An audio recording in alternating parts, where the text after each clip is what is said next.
Dear students, third BA സോഷ്യോളജിയുടെ 8th സെമ്മിലെ research methods and statistics എന്ന പേപ്പറാണ് ഗവേഷണ രീതികളും സ്റ്റാറ്റിസ്റ്റിക്സും. അതിൽ module 1 statistical techniques in social research, അതിൽ വരുന്നതൊക്കെയാണ് statistics, definition as singular and plural nouns, scope and uses of statistics, use of statistical methods in social research, limitations of statistics. Statistics is a very old branch of knowledge. The word statistics seems to have been derived from the Latin word status or Italian word statista or German word statistic. All mean political state. Statistics എന്ന പദത്തിൻ്റെ ഉത്ഭവത്തെക്കുറിച്ച് വിവിധ അഭിപ്രായങ്ങളുണ്ട്. Status എന്ന Latin പദത്തിൽ നിന്നാണ് ഇതിൻ്റെ ഉത്ഭവമെന്ന് ചിലർ പറയുന്നു. Statistic എന്ന ജർമ്മൻ പദത്തിൽ നിന്നാണെന്ന് മറ്റ് ചിലർ, സ്റ്റാറ്റിസ്റ്റ എന്ന ഇറ്റാലിയൻ പദത്തിൽ നിന്നാണെന്ന് മൂന്നാമതൊരു കൂട്ടർ. ഇങ്ങനെ ഓരോരുത്തർ ഓരോ രീതിയിലാണ് വിശ്വസിക്കുന്നത്. പൊളിറ്റിക്കൽ സ്റ്റേറ്റ് എന്ന പൊതു അർത്ഥത്തിലാണ് ഈ പദങ്ങളെല്ലാം ആദ്യകാലങ്ങളിൽ പ്രയോഗിച്ചു പോന്നിരുന്നത്. ഭരണകാര്യങ്ങളുടെ സൗകര്യത്തിനായി കാർഷിക വിളകൾ, നികുതി, സൈന്യബലം എന്നിവ സംബന്ധമായ കണക്കുകൾ രാജാക്കന്മാർ ശേഖരിച്ചിരുന്നു. കാലക്രമേണ ഇപ്രകാരം ശേഖരിച്ചു വയ്ക്കുന്ന വിവരങ്ങളെ സൂചിപ്പിക്കുന്നതിനായി സ്റ്റാറ്റിസ്റ്റിക്സ് എന്ന പദം ഉപയോഗിച്ചു തുടങ്ങി. രാജാവിനെ ഭരണകാര്യങ്ങളിൽ സഹായിക്കുന്നതിനാവശ്യമായ വിവരങ്ങൾ മാത്രമടങ്ങിയ കണക്കുകളായതിനാൽ, അങ്ങനെയുള്ള കണക്കുകളായതിനാൽ സയൻസ് ഓഫ് കിങ്സ്, രാജാക്കന്മാരുടെ ശാസ്ത്രം എന്ന രീതിയിൽ ഇത് അറിയപ്പെടാൻ തുടങ്ങി.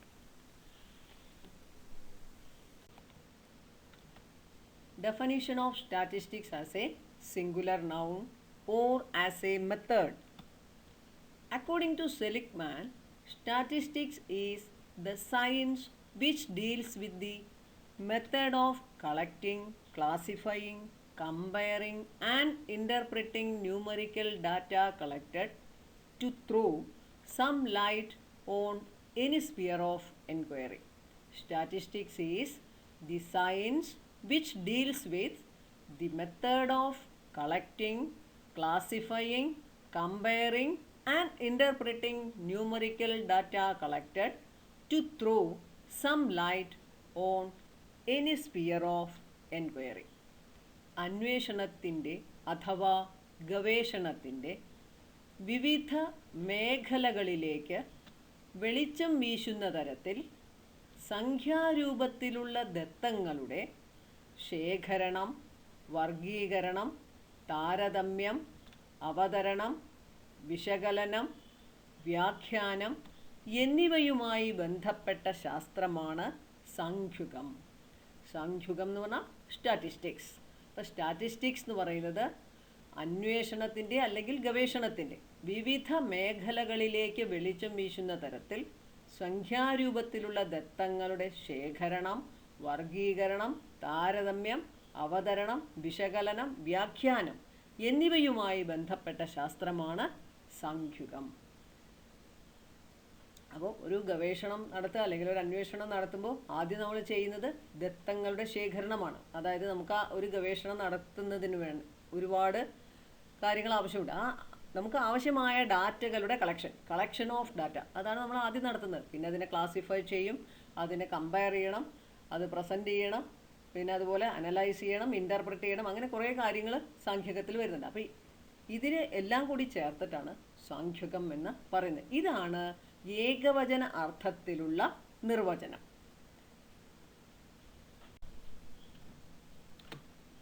Definition of statistics as plural noun. According to Horace Secrist, statistics are aggregates of facts affected to a marked extent by multiplicity of causes, numerically expressed, enumerated or estimated according to a reasonable standard of accuracy, collected in a systematic manner for a predetermined purpose and placed in relation to each other. According to Horace Secrist, statistics are Aggregates of facts affected to a marked extent by multiplicity of causes, numerically expressed, enumerated, or estimated according to a reasonable standard of accuracy, collected in a systematic manner for a predetermined purpose and placed in relation to each other.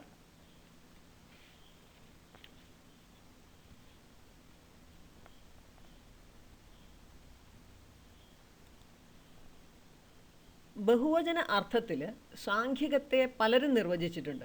എങ്കിലും Horace എക്രിസ്റ്റ് എന്ന സാംഖ്യിക ശാസ്ത്രജ്ഞൻ്റെ നിർവചനമാണ് ഏറ്റവും മികച്ചത്. അതിൽ പറയുന്നതാണ് affected by multiplicity of causes. അങ്ങനെ പറയുന്നുണ്ട്, affected to a marked extent by multiplicity of causes. അതായത് കാരണങ്ങളുടെ ആധിക്യത്താൽ ഗണ്യമായി സ്വാധീനിക്കപ്പെട്ടത്.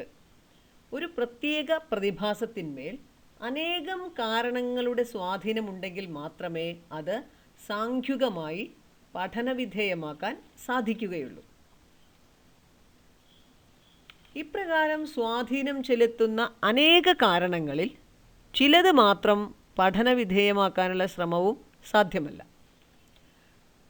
കാരണങ്ങളെ ഒന്നടങ്കം തുല്യ പ്രാധാന്യത്തോടെ പഠനവിധേയമാക്കിയെങ്കിൽ മാത്രമേ സാംഖ്യികപരമായ നിഗമനങ്ങളിൽ എത്താൻ കഴിയുകയുള്ളൂ. ഉദാഹരണമായി, ഒരു ഫാക്ടറിയിലെ ഉൽപ്പാദനത്തെപ്പറ്റി പഠനം നടത്തുകയാണെങ്കിൽ അസംസ്കൃത പദാർത്ഥങ്ങളുടെ ലഭ്യത, ഉൽപ്പാദനശേഷി, തൊഴിലാളികളുടെ ലഭ്യത, വൈദ്യുതിയുടെ ലഭ്യത തുടങ്ങി പല ഘടകങ്ങളുടെ സ്വാധീനശേഷി കൂടി നമ്മൾ കണക്കിലെടുക്കേണ്ടതുണ്ട്. അങ്ങനെ ഒരു പ്രതിഭാസത്തിന് ഒരു കാരണം മാത്രമേ ചൂണ്ടിക്കാട്ടാനുള്ളൂവെങ്കിൽ അത് സാംഖ്യികപരമായ പഠനത്തിന് യോജിച്ചതല്ല. അപ്പോൾ സാംഖ്യികമാകണമെങ്കിൽ എന്താണ്? മൾട്ടിപ്ലിസിറ്റി ഓഫ് കോസസ് ഉണ്ടാകണം. ഇനി രണ്ടാമത്തേത് എന്താണ്? Numerically expressed. ന്യൂമറിക്കലി എക്സ്പ്രസ് എന്നാൽ സംഖ്യാരൂപത്തിൽ എക്സ്പ്രസ് ചെയ്യണം. അതായത് മേന്മയെ പ്രകീർത്തിക്കുന്ന വിവരങ്ങൾ സ്റ്റാറ്റിസ്റ്റിക്സ് അല്ല. ഉദാഹരണമായിട്ട് നല്ലത്, ചീത്ത, പ്രായം കുറഞ്ഞത്, പ്രായമേറിയത് തുടങ്ങിയ വിവരണങ്ങൾ. എന്നാൽ ഈ ഗുണവിശേഷങ്ങളെ സംഖ്യാരൂപത്തിൽ പ്രതിപാദിക്കാൻ കഴിയുകയാണെങ്കിൽ അത് സ്റ്റാറ്റിസ്റ്റിക്സ് ആവും. ഉദാഹരണമായിട്ട് ഒരു കോളേജിലെ BA സോഷ്യോളജി വിദ്യാർത്ഥികളിൽ 5 പേർ ഏറ്റവും മിടുക്കരും, 15 പേർ മിടുക്കരും, 20 പേർ ശരാശരി ബുദ്ധിശക്തിയുള്ളവരും, 25 പേർ ശരാശരിയിൽ താഴെ ബുദ്ധിശക്തിയുള്ളവരുമാണ് എന്ന് പ്രസ്താവിച്ചാൽ ഇത് സാംഖ്യിക പ്രസ്താവനയായിട്ട് മാറും. അപ്പോൾ അത് ന്യൂമറിക്കലി എക്സ്പ്രസ്ഡ് ആയിരിക്കണം. പിന്നെ പറയുന്നതാണ് അഗ്രിഗേറ്റ് ഓഫ് ഫാക്ട്സ്. ആദ്യം നമ്മൾ അതാ തുടങ്ങിയത്. അഗ്രിഗേറ്റ് ഓഫ് ഫാക്ട്സ് എന്ന് പറഞ്ഞാൽ എന്താണ്? വസ്തുതകളുടെ ഒരു കൂട്ടം, സമാഹാരം, വസ്തുതകളുടെ സമാഹാരം. ഒറ്റപ്പെട്ട കാര്യങ്ങളോ സംഖ്യകളോ സ്റ്റാറ്റിസ്റ്റിക്സ് അല്ല. ഉദാഹരണമായിട്ട് 25 വിദ്യാർത്ഥികൾ, 10 വർഷം അല്ലെങ്കിൽ 100 മാർക്ക് തുടങ്ങിയ പ്രസ്താവനകൾ. അതുപോലെ a single motor accident in a city is not a statistics. ഒരു സിംഗിൾ മോട്ടോർ ആക്സിഡൻറ്റ്, ഒരു അപകടം, അത് സ്റ്റാറ്റിസ്റ്റിക്സ് ആവില്ല. എന്നാൽ the total or aggregate number of motor accidents that have occurred in a city during a month or an year, അത് statistics ആവും. Number of motor accidents that have occurred in a city during a month or an year എന്ന് വെച്ചാൽ അത് statistics ആണ്. ഇപ്പോൾ ഒരു single accident statistics ആവില്ല. അതായത് ഒറ്റപ്പെട്ട വസ്തുതകൾ സ്റ്റാറ്റിസ്റ്റിക്സിന് വിഷയമല്ല. അത് ഒരു വസ്തുതകളുടെ സമാഹാരം തന്നെ വേണമെന്നുള്ളതാണ്. പിന്നെ പറയുന്നത് എന്താണ്? അടുത്തത് എന്താണ്? Enumerated or estimated according to reasonable standard of accuracy. ന്യായമായ കൃത്യതാ നിലവാരം പുലർത്തി എണ്ണിത്തിട്ടപ്പെടുത്തിയതോ ഏകദേശ നിർണ്ണയം ചെയ്തതോ ആയിരിക്കണം. എന്ന് വെച്ചാൽ നമ്മളിങ്ങനെ 2 ദശാംശത്തിന് 3 ദശാംശത്തിന് അങ്ങനെ ഏകദേശ നിർണ്ണയം ചെയ്യുക, അങ്ങനെ കറക്റ്റ് ചെയ്തതായിരിക്കണം. കൂടുതൽ കൃത്യത ഉണ്ടാവണം എന്നാണ് പറയുന്നത്. അതായത് ഇപ്പോൾ നമ്മൾ സംഖ്യാരൂപത്തിൽ അവതരിപ്പിക്കുമ്പോൾ അത് വളരെയധികം കൃത്യത ഉണ്ടാവുന്ന രീതിയിൽ വേണം യൂണിറ്റുകൾ എടുക്കാനാണ്. ഉദാഹരണമായിട്ട് ഒരു ക്ലാസ്സിലെ കുറേ കുട്ടികളുടെ, ഒരു ക്ലാസ്സിലൊരു 10 കുട്ടികളുടെ ഉയരം കണക്കാക്കുകയാണെന്ന് വിചാരിക്കാം. അപ്പോൾ നമ്മൾ ഇതിനെ മീറ്ററിലോ കിലോമീറ്ററിലോ ഒക്കെ എടുത്താൽ വലിയ എറർ ഉണ്ടായിരിക്കും. അപ്പോൾ നമ്മൾ ഏറ്റവും നല്ല എന്താണ്, ഉയരമാവുമ്പോൾ സെൻറ്റിമീറ്ററിന് കറക്റ്റ് ചെയ്തെടുക്കുക. അപ്പോൾ 2 ഒക്കെ സെൻറ്റിമീറ്റർ കറക്റ്റ് ചെയ്തെടുത്താൽ വളരെ കൃത്യത ഉണ്ടാവും. അങ്ങനെ സെൻറ്റിമീറ്ററിന് കറക്റ്റ് ചെയ്ത് എടുക്കുക. അപ്പം അതുപോലെ ഇപ്പോൾ തിരുവനന്തപുരത്ത് നിന്ന് ഓരോ ജില്ലാ ആസ്ഥാനങ്ങളിലേക്കുള്ള ദൂരം അതിനെ നമ്മളെങ്ങനെ കണക്കാക്കുക? അത് നമുക്ക് മീറ്ററിന് കറക്റ്റ് ചെയ്തെടുത്താൽ വളരെ കൃത്യത ഉണ്ടായിരിക്കും. കൂടുതൽ കൃത്യതയ്ക്ക് മീറ്ററിന് കറക്റ്റ് ചെയ്തെടുത്താൽ മതി. അപ്പോൾ ഏറ്റവും കൃത്യത എങ്ങനെ കിട്ടൂ, ആ യൂണിറ്റിൽ വേണം നമുക്ക് ഉപയോഗിക്കാൻ എന്നുള്ളതാണ് പറയുന്നത്. അതാണ് ന്യായമായ കൃത്യതാ നിലവാരം വേണമെന്ന്. Enumerator or estimated according to reasonable standard of accuracy എന്ന് പറയുന്നത്. പിന്നീട് പറയുന്നത് collected in a systematic manner, systematic ആയിട്ട് എടുത്തതായിരിക്കണം, ക്രമബദ്ധമായി ശേഖരിച്ചതായിരിക്കണം. സ്റ്റാറ്റിസ്റ്റിക്സ് എന്ന നിലയിൽ ശേഖരിക്കുന്ന വിവരങ്ങൾ കൃത്യതയും നീതിയുക്തമായ നിലവാരവും ലഭിക്കത്തക്ക വിധം ക്രമബദ്ധമായ രീതിയിൽ ശേഖരിച്ചതായിരിക്കണം എന്നാണ് അവിടെ പറയുന്നത്. പിന്നീട് പറയുന്നത് collected four A pre determined purpose, അതായത് മുൻകൂട്ടി നിശ്ചയിച്ച ആവശ്യങ്ങൾക്ക് വേണ്ടി ശേഖരിച്ചവയായിരിക്കണം. അപ്പോൾ എന്തിനു വേണ്ടിയാണെങ്കിലും നമ്മൾ മുൻ നിശ്ചയിച്ച പ്രകാരം വേണം ഡാറ്റ കളക്ട് ചെയ്യാൻ. മുൻ നിശ്ചയിച്ചിട്ടുള്ള പ്രത്യേക ആവശ്യങ്ങളെ മുൻനിർത്തിയായിരിക്കണം വിവരങ്ങൾ ശേഖരിക്കേണ്ടത്. വിവരങ്ങൾ അപ്രസക്തമാകാതെ ലഭിക്കാനാണ് ഇത് പറയുന്നത്. അപ്പോൾ മുൻകൂട്ടി തീരുമാനിച്ചിട്ടുള്ള ആവശ്യങ്ങളെ മുൻനിർത്തി വേണം വിവരങ്ങൾ ശേഖരിക്കേണ്ടത്. പിന്നീട് പറയുന്നത് എന്താണ്, ലാസ്റ്റ് എന്താണ്, placed in relation to each other, പരസ്പരം ബന്ധപ്പെടുത്തിയിട്ടുള്ളതായിരിക്കണം. Collected data placed in relation to each other, അതായത് സാംഖ്യിക വിവരങ്ങൾ താരതമ്യ പഠനങ്ങൾക്ക് യോജിച്ചതായിരിക്കണം. അപ്പോൾ താരതമ്യ പഠനം നടത്തണമെങ്കിൽ എന്താണ്, പരസ്പരം ബന്ധപ്പെട്ടിട്ടുള്ള അതായിരിക്കണം. അങ്ങനെ പരസ്പരം ബന്ധപ്പെട്ട വിവരണങ്ങളാണെങ്കിൽ മാത്രമേ നമുക്ക് താരതമ്യം ചെയ്യാൻ സാധിക്കുകയുള്ളൂ. ശേഖരിക്കുന്ന വിവരങ്ങൾ സജാതീയമായിരിക്കണം, ലൈക്ക് ടേംസ് ആയിരിക്കണം, അല്ലെങ്കിൽ ഹോമോജീനിയസ് ആയിരിക്കണം എന്ന്. അങ്ങനെയാണെങ്കിൽ മാത്രമേ നമുക്കത് കമ്പയർ ചെയ്യാൻ കഴിയുള്ളൂ. ഉദാഹരണമായിട്ട് ഒരു ക്ലാസ്സിലെ കുട്ടികളുടെ എണ്ണം, അവർക്ക് ലഭിച്ച മാർക്ക്, ഇത് പരസ്പരം ബന്ധപ്പെട്ടിട്ടുള്ള വിവരങ്ങളാണ്. എന്നാൽ അത് നമുക്ക് താരതമ്യ പഠനത്തിന് ഉപയോഗിക്കാം. കുട്ടികളുടെ എണ്ണവും അവർക്ക് ലഭിച്ച മാർക്കെന്ന് പറഞ്ഞാൽ. നേരെ മറിച്ച് കുട്ടികളുടെ മാർക്കും അവരുടെ തൂക്കവും എന്നാണെങ്കിലോ അത് തമ്മിൽ ബന്ധമൊന്നുമില്ല. കുട്ടികളുടെ മാർക്കും തൂക്കവും തമ്മിൽ കണക്ട് ചെയ്യാൻ പറ്റുന്ന ഒന്നല്ല. അപ്പോൾ അത് ഹോമോജീനിയസ് ആയിട്ടുള്ള ഡാറ്റയല്ല, അവ താരതമ്യ പഠനത്തിന് ഉപയോഗിക്കാൻ കഴിയില്ല. അതുകൊണ്ട് തന്നെ അത് സ്റ്റാറ്റിസ്റ്റിക്സ് ആയിട്ട് നമുക്കിവിടെ യൂസ് ചെയ്യാൻ കഴിയില്ല. അതായത് കാരണം അതിന് താരതമ്യം ശരിയല്ല, പറ്റില്ല, കമ്പയർ ചെയ്യാൻ പറ്റാത്ത 2 വേരിയബിൾസാണ്. അപ്പോൾ സ്റ്റാറ്റിസ്റ്റിക്സ് ആവണമെങ്കിൽ എന്ത് വേണം, അത് പരസ്പരം ബന്ധപ്പെടുത്തി താരതമ്യം ചെയ്യാൻ കഴിയുന്ന ഒന്നായിരിക്കണം. അപ്പോൾ ഈ കാര്യങ്ങളെല്ലാം കൂടി ചേർത്താണ് ഹൊറേസ് സേക്രിഷ് ഈ നിർവചനം ഉണ്ടാക്കിയിട്ടുള്ളത്.